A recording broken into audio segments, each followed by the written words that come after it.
Hello everyone, उम्मीद करते हैं आप सब बहुत अच्छे होंगे। आज के क्लास में हम 20 पेडागोजी के मोस्ट इंपॉर्टेंट प्रश्नों को सॉल्व करने वाले हैं। जैसा कि आपको पता है केवीएस एग्जाम में 60 अंकों का पेडागोजी पूछा जाएगा और पिछले 15 दिन से लगभग आप पेडागोजी की तैयारी कर रहे हैं। तो आज का क्लास आपके लिए टेस्ट के तौर पे है, स्व आकलन के लिए है कि आपने कितनी बेहतरीन तैयारी कंप्लीट कर ली है, कौन कौन से टॉपिक आपके बहुत अच्छे तैयार हो गए हैं और कौन कौन से टॉपिक में आपको अभी ध्यान देने की ज़रूरत है।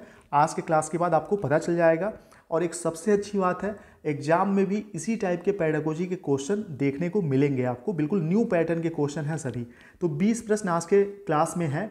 20 प्रश्नों में से अगर 18 क्वेश्चन आप सही करते हैं तो आप मान के चलिएगा आपकी तैयारी बहुत ही सही दिशा में चल रही है। और अगर 18 से एक भी क्वेश्चन आपका कम हुआ तो आप थोड़ा सा और ज़्यादा ध्यान दीजिएगा। और 18 अंक अगर आ गए आज के क्लास में आपके, तो 60 अंकों का जो पेडागोजी पूछा जाएगा एग्जाम में केवीएस के, 60 में से कम 54 नंबर आपके लगभग कन्फर्म माने जाएंगे। ठीक है, तो चलिए आज का क्लास शुरू करते हैं। 15 दिन हो गए आपको तैयारी करते हुए, इसलिए एक बार अपनी जांच करना भी ज़रूरी है कि तैयारी सही दिशा में हो रही है या नहीं। कुछ दिन पहले केवीएस ने एक कह सकते हैं मॉडल पेपर जारी किया था एक तरीके से, उसी टाइप के क्वेश्चन आज के क्लास में देखने को मिलेंगे आपको, तो बहुत ही ध्यान से देखिएगा। पहला प्रश्न है, इंग्लिश मीडियम वालों के लिए भी यहाँ इंग्लिश में लिखे हुए क्वेश्चन है। निम्नलिखित में से कौन सी योजना कम से कम शिक्षार्थी केंद्रित हो सकती है? निम्नलिखित में से 4 ऑप्शन में से सबसे कम चाइल्ड सेंटर्ड कौन सा प्लान होगा? निर्देशात्मक, इकाई योजना, पाठ योजना या गतिविधि योजना? सही आंसर आपने सोच लिया होगा। सही आंसर इसका होगा निर्देशात्मक योजना, क्योंकि जो निर्देशात्मक योजना होता है यह शिक्षक केंद्रित माना जाता है। बाकी जो यूनिट प्लान होता है, लेसन प्लान होता है, या कोई भी एक्टिविटी जैसे कि बच्चों को टूर पे ले जाना, चिड़ियाघर लेके जाना या कोई भी और गतिविधि करना, तो उससे रिलेटेड जो प्लान बनाते हैं उसको गतिविधि प्लान कहते हैं। पाठ योजना जो हम लेसन प्लान बनाते हैं किसी एक चैप्टर का, किसी एक पार्ट का। इकाई योजना जो पूरे यूनिट का, एक यूनिट में 7-8 चैप्टर होते हैं, तो पूरे यूनिट का जब हम प्लान बनाते हैं तो उसको इकाई योजना या यूनिट प्लान कहते हैं। लेकिन जो निर्देशात्मक योजना होती है यह शिक्षक द्वारा निर्देशित होती है, इसलिए शिक्षक केंद्रित है, बहुत ही कम मात्रा में कह सकते हैं बाल केंद्रित है। बाकी ये तीनों चाइल्ड सेंटर्ड होते हैं। चलिए अगला क्वेश्चन देखते हैं। क्रियाशील अधिगम के उदाहरणों की पहचान करिए। जैसा कि आपको पता है 2020 एनईपी में भी क्रियाशील अधिगम पे बहुत ज़्यादा बल दिया गया है कि बच्चे क्रियाशील होकर चीज़ों को सीखें, इस पर बल दिया गया है, इसलिए इससे रिलेटेड आपके सिलेबस में भी टॉपिक है और एग्जाम में भी पूछे जाएंगे। तो ध्यान से देखिए, क्रियाशील अधिगम के उदाहरणों की पहचान कीजिए। पहला ऑप्शन है, कक्षा के दौरान विद्यार्थी चर्चा, विमर्श तथा विचारावेश करते हैं, यह क्रियाशील अधिगम का उदाहरण है। या बी ऑप्शन है, विद्यार्थी समस्याओं व परियोजनाओं पर एक टीम के रूप में कार्य करते हैं, विद्यार्थी जांच आधारित अधिगम में संलग्न होते हैं। या डी है, विद्यार्थी केस आधारित अध्ययन से प्रभावित होते हैं। तो चारों में से कौन कौन से ऑप्शन सही हैं? तो यहाँ सही हो जाएगा दूसरे का, आपने भी सोच लिया होगा, दूसरा ए, बी और डी। ए, बी और डी ये तीनों क्या है? क्रियाशील अधिगम का उदाहरण है। चलिए आगे बढ़ते हैं। तीसरा क्वेश्चन देखते हैं, सीबीएसई द्वारा निर्धारित समूह परियोजना गतिविधि किसका शक्तिशाली साधन है? 4 ऑप्शन है, तो जो समूह परियोजना सीबीएसई द्वारा निर्धारित किए गए हैं वह किसका शक्तिशाली साधन हो सकता है? सामाजिक भागीदारी को सुविधाजनक बनाने का, शिक्षकों के बोझ को कम करने का, नियमित शिक्षण के कारण उत्पन्न तनाव को दूर करने का, या फिर अनेकता में एकता की अवधारणा को बढ़ावा देने का? सही आंसर आपने सोच लिया होगा। तीसरे का सही आंसर है पहला, सामाजिक भागीदारी को सुविधाजनक बनाने का एक शक्तिशाली साधन है समूह परियोजना। ठीक है, अगला प्रश्न आपके सामने है, राष्ट्रीय शिक्षा नीति 2020 के अनुसार विद्यालयों में मूल्यांकन का अभिरूप किससे किसकी ओर हो जाना चाहिए? जो एनईपी 2020 है उसके अनुसार मूल्यांकन का कौन सा प्रणाली बताया गया है? तो रचनात्मक प्रणाली बताया गया है। ठीक है, और वर्तमान समय में योगात्मक प्रणाली बहुत हद तक लागू था, तो योगात्मक से रचनात्मक हो जाना चाहिए मूल्यांकन प्रणाली, ऐसा एनईपी में बताया गया है, ध्यान रखिएगा। तो चौथे का पहला सही हो जाएगा, योगात्मक से रचनात्मक की ओर। अब योगात्मक क्या होता है मैं एक्सप्लेन कर दूं। जैसे कि 100 में 80 अंक देना बच्चे को, यह क्या हो गया? योगात्मक हो गया। रचनात्मक जो तरीके हैं, रचनात्मक तरीके में बच्चे के सर्वांगीण विकास का ध्यान रखा जाता है, लेकिन योगात्मक तरीके में सिर्फ बच्चे के संज्ञानात्मक विकास का ध्यान रखा जाता है। ठीक है, जैसे आपका ये एग्जाम हो रहा है तो एग्जाम में क्या चीज़ देखा जाएगा, जो 180 क्वेश्चन आएंगे केवीएस एग्जाम में, इससे आपके संज्ञानात्मक स्तर का पता चलेगा। लेकिन जो इंटरव्यू होगा आपका, इंटरव्यू में और भी चीज़ें देखी जाएंगी। ठीक है, तो वही इंटरव्यू वगैरह जो शामिल किए गए हैं रचनात्मकता के लिए शामिल किए गए हैं। चलिए आगे बढ़ते हैं। 5वां क्वेश्चन, बाल विकास में वातावरण की भूमिका किसके द्वारा सबसे सही रूप में प्रतिबिंबित होती है? बाल विकास में वातावरण की भूमिका किसके द्वारा सबसे सही रूप में प्रतिबिंबित होती है? पहला ऑप्शन है स्वभावगत प्रवृत्तियां, व्यक्तित्व की प्रकृति, प्राकृतिक प्रतिक्रिया के तरीके या आदत निर्माण। तो ध्यान दीजिएगा, यहाँ सही आंसर आपने सोचा होगा आदत निर्माण, यही सही है। ठीक है, बाल विकास में वातावरण की भूमिका आदत निर्माण के द्वारा सबसे सही रूप में प्रतिबिंबित होती है, क्योंकि वातावरण का बच्चे के आदत पे, जो उसका कह सकते हैं हैबिट होती हैं, हैबिट्स पे बहुत ज़्यादा फर्क पड़ता है। जैसे अगर कोई जो झोपड़ी झुग्गी में बच्चे रहते हैं होंगे, आपने देखा होगा, वहाँ वो लोग ताश खेलते हैं, उनके फैमिली के मेम्बर या उनके बड़े भाई और भी आस पड़ोस के लोग और भी जो मतलब उल्टे सीधे काम करते हैं, वो सारे छोटे छोटे बच्चे सीख जाते हैं। तो उनका जो इन्वायरमेंट होता है उन बच्चों का, उसी हिसाब से उनका आदत डेवलप हो जाता है। ठीक है, तो आदत के निर्माण में वातावरण का बहुत ही महत्वपूर्ण भूमिका होता है। आगे बढ़ते हैं। जीव में विकास तथा वर्धन को पूरा होना परिपक्वता कहते हैं। यह परिभाषा किसने बताया था? जीव में, किसी भी जीव में विकास तथा वर्धन यानी कि विकास और वृद्धि का पूरा होना परिपक्वता कहलाता है। यह परिभाषा किसके द्वारा दिया गया था? सही आंसर सोच लिया होगा आपने, हल के द्वारा। ठीक है, और एक चीज़ और मैं बता दूं, एग्जाम में 2-3 क्वेश्चन कम से कम मनोवैज्ञानिकों ने जो स्टेटमेंट दिए हैं, कथन कहे हैं, उससे रिलेटेड पूछे जाएंगे। इस पर भी एक वीडियो मैं बनाऊंगा। जितने भी मोस्ट इंपॉर्टेंट मनोवैज्ञानिक हैं और एग्जाम में उनसे उनके कथन से रिलेटेड चीज़ें आती हैं, जैसे कि बच्चों को नन्हा वैज्ञानिक किसने कहा है, तो जीन पियाजे ने कहा है। इसी प्रकार से और भी बहुत सारी चीज़ें हैं, उस पर भी वीडियो जल्द आपको मिलने वाला है, तो चैनल को सब्सक्राइब जरूर कर लीजिएगा। केबीएस से रिलेटेड बहुत से इंपॉर्टेंट वीडियोज आपको मिलते हैं डेली 7 बजे शाम को। चलिए आगे बढ़ते हैं। अगला प्रश्न आपके सामने है, राष्ट्रीय शिक्षा नीति एनईपी 2020 में निम्नलिखित में से किसका समर्थन नहीं किया गया है? किसका समर्थन नहीं किया गया है? तो संप्रत्यात्मक समझ पर जोर, योगात्मक आकलन, पाठचर्या की विषय वस्तु को बढ़ाना, प्रौद्योगिकी के उपयोग में कमी करना। तो किसका समर्थन नहीं किया गया है? संप्रत्यात्मक को छोड़कर बाकी तीनों का समर्थन नहीं किया गया है। तो दूसरा, तीसरा, चौथा सही आंसर हो जाएगा, यानी कि चौथा। ठीक है, पूछा है कौन सा नहीं किया गया है? संप्रत्यात्मक का समर्थन किया गया है, बाकी तीनों का नहीं किया गया है।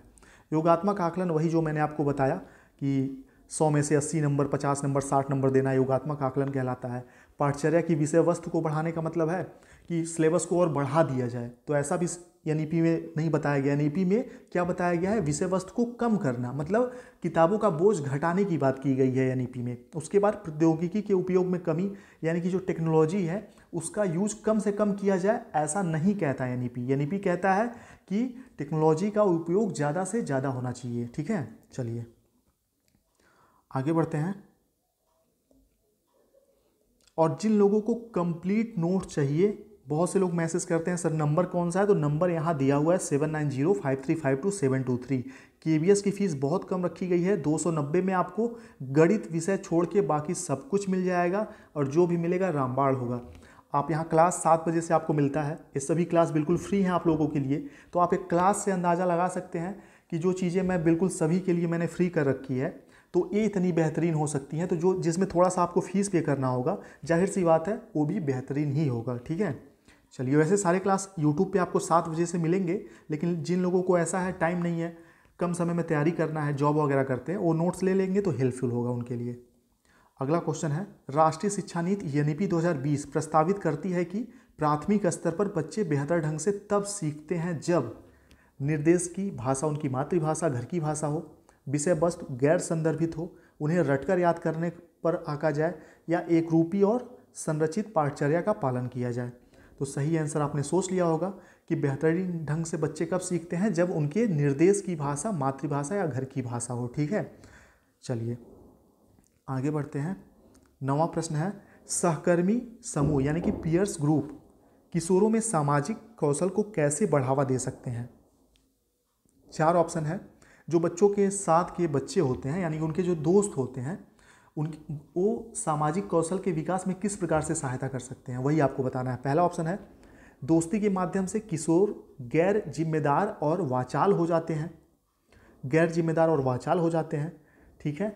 अगर मम्मी पापा से पूछेंगे कहेंगे सही बात है, बच्चों के दोस्त उनको बिगाड़ देते हैं, ठीक है। लेकिन एनईपी या एनसीएफ या आरटीई एक्ट में ऐसा नहीं माना गया है। दूसरा ऑप्शन है दोस्ती के माध्यम से किशोर जिम्मेदारी विकसित नहीं करते हैं। तीसरा है दोस्ती के माध्यम से किशोर एक निसंदेह और आराम से जीवन जीते हैं। या चौथा ऑप्शन है दोस्ती के माध्यम से किशोर रचनात्मक पारस्परिक कौशल विकसित कर सकते हैं।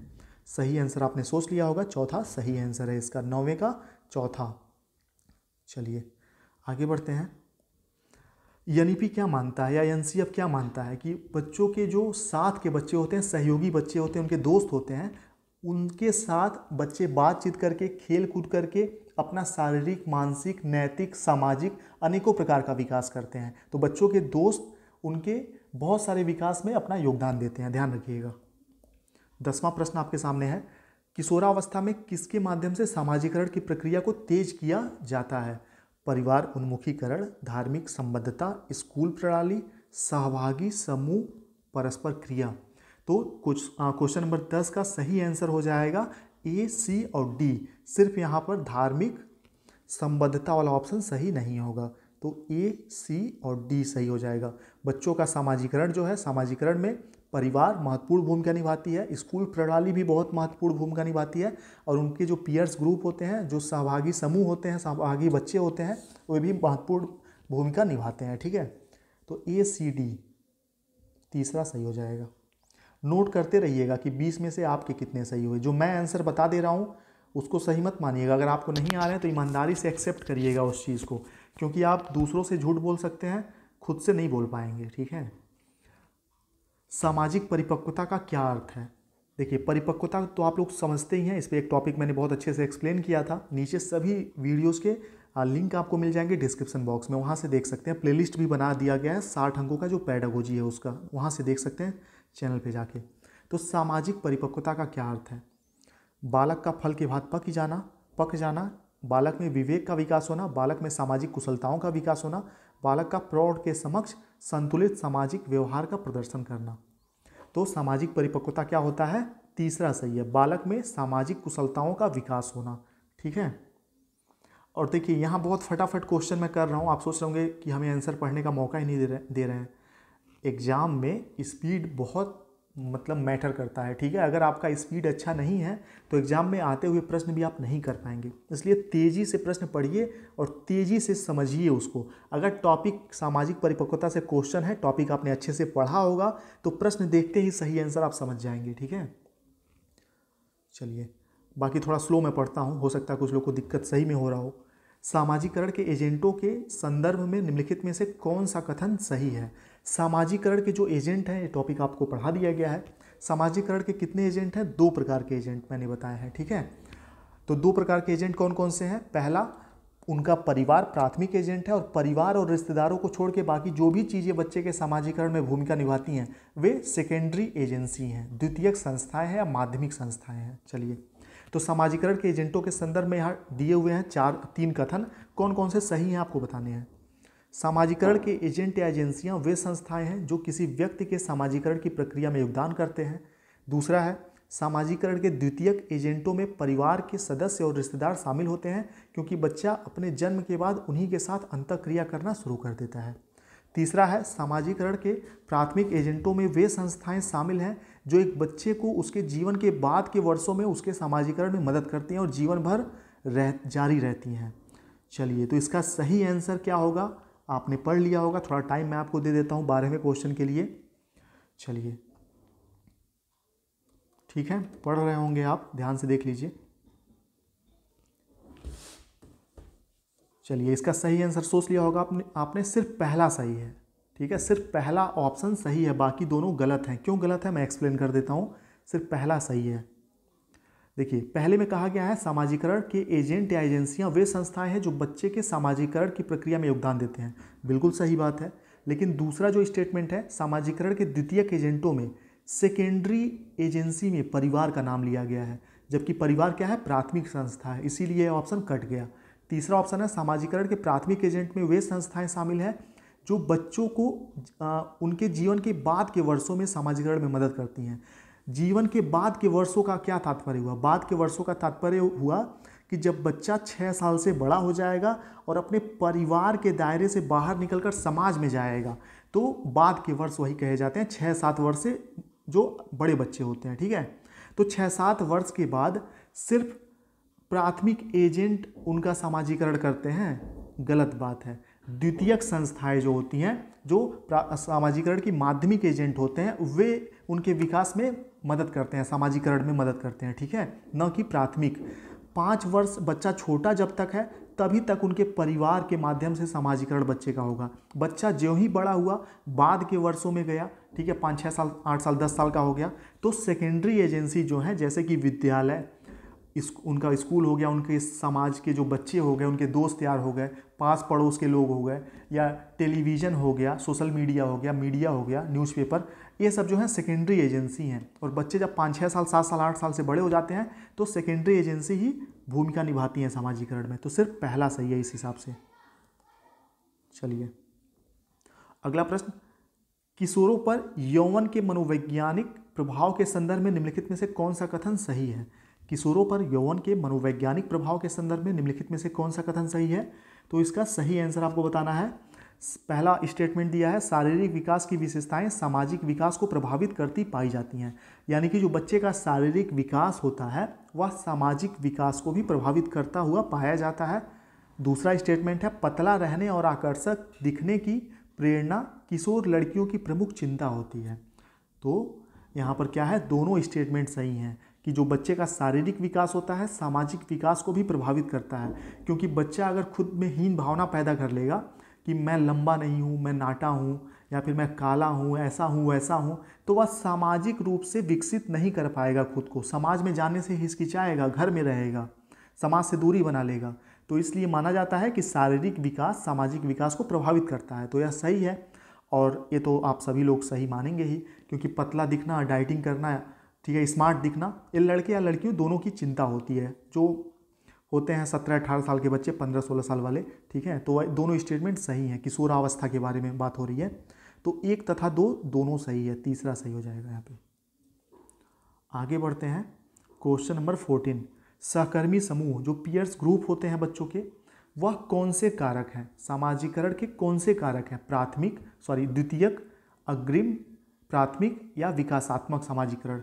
तो यहाँ सही आंसर हो जाएगा, जो बच्चों के फ्रेंड्स होते हैं, यह कौन से कारक हैं? द्वितीयक सामाजिकरण के। क्योंकि मैंने बताया आपको कि बच्चों का जो परिवार होता है, ठीक है, और परिवार के अलावा जो उनके खास रिश्तेदार होते हैं, ठीक है, खास रिश्तेदार से मतलब ये हो गया उनकी मौसी, नानी, ये सब जो क्लोज रिलेटिव होते हैं, यह सामाजिकरण के प्राथमिक एजेंट होते हैं। और इसके अलावा जो भी चीज़ें आती हैं, बच्चों के फ्रेंड्स, बच्चों के स्कूल और भी चीज़ें, और द्वितीयक होती हैं, ठीक है। अगला क्वेश्चन आपके सामने है, निचली कक्षाओं में सीखने को बढ़ावा देने का सबसे अच्छा तरीका क्या है? निचली कक्षाओं की बात हो रही है, यानी कि क्लास 5th से नीचे क्लास की बात हो रही है, ठीक है, class 4, class 3rd, 2nd, 1st class या नर्सरी। तो निचली कक्षाओं में सीखने को बढ़ावा देने का सबसे अच्छा तरीका क्या है? सीखने के प्रत्येक चरण में प्रोत्साहन देना, ठीक है, गणित में अभ्यास, प्रतिभाशाली विद्यार्थियों की प्रशंसा, या सामग्री को विद्यार्थियों के जीवन से जोड़ना। तो यहाँ आप लोगों में से बहुत से लोग, कोई पहला आंसर सोच रहा होगा, कोई चौथा सही सोच रहा होगा, लेकिन यहाँ जो दिया हुआ हिंट निचली कक्षाओं, तो निचली कक्षाओं में विद्यार्थियों के जीवन से जोड़ना, या बड़ी कक्षाओं में भी विद्यार्थियों के जीवन से जोड़कर ज्ञान प्रदान करना, यह सीखने का बेस्ट मेथड होता है, ठीक है। अगर यह चौथा ऑप्शन नहीं होता तब पहला सही हो जाता, चौथा सही है। प्रोत्साहन देना तो सही है, लेकिन विद्यार्थियों के जीवन से जब आप जोड़ेंगे तो ऑटोमेटिक प्रोत्साहन मिलेगा, वो उत्साह होकर रुचिपूर्ण ढंग से सीखेंगे बच्चे। भाषा अधिगम के सैद्धांतिक दृष्टिकोण से स्पष्ट है कि बच्चे प्रयत्न तथा त्रुटि से भाषा सीखते हैं, ठीक है। भाषा अधिगम के किस सिद्धांत से, किस सैद्धांतिक दृष्टिकोण से यह स्पष्ट होता है कि बच्चे प्रयत्न और त्रुटि से सीखते हैं? संज्ञानात्मक दृष्टिकोण, व्यवहारवादी, सामाजिक सांस्कृतिक, या साहजात्यवादी? तो सही आंसर यहाँ हो जाएगा व्यवहारवादी। व्यवहारवादी जो थे थॉर्नडाइक, वो मानते थे कि प्रयत्न और त्रुटि से बच्चे सीखते हैं, समाज में रह गए। चलिए दूसरा सही हो जाएगा। अगला प्रश्न है, विद्यालय बच्चों के समाजीकरण की है कौन सी संस्था है? सही आंसर क्या होगा? प्राथमिक, माध्यमिक, कोई भूमिका नहीं है, न्यूनतम भूमिका होती है। तो विद्यालय बच्चों के समाजीकरण की माध्यमिक संस्था है। माध्यमिक मतलब द्वितीयक यानी कि सेकेंडरी। अगला प्रश्न आपके सामने है, प्रदान किया गया समग्र ज्ञान किसके द्वारा स्वीकृत नहीं है? व्यवहारवाद, संज्ञानात्मकवाद, संरचनावाद या उपयुक्त सभी? तो यहाँ ध्यान दीजिएगा, प्रदान किया गया यानी कि कोई भी बच्चा है और इस बच्चे को जो ज्ञान, इसके मेमोरी में जो भी ज्ञान इसको मिल रहा है समाज से या बाहर से प्रदान किया गया है, और समग्र ज्ञान होता है। समग्र ज्ञान का अर्थ यह है कि ज्ञान एक ही प्रकार का होता है, सबके लिए समान होता है।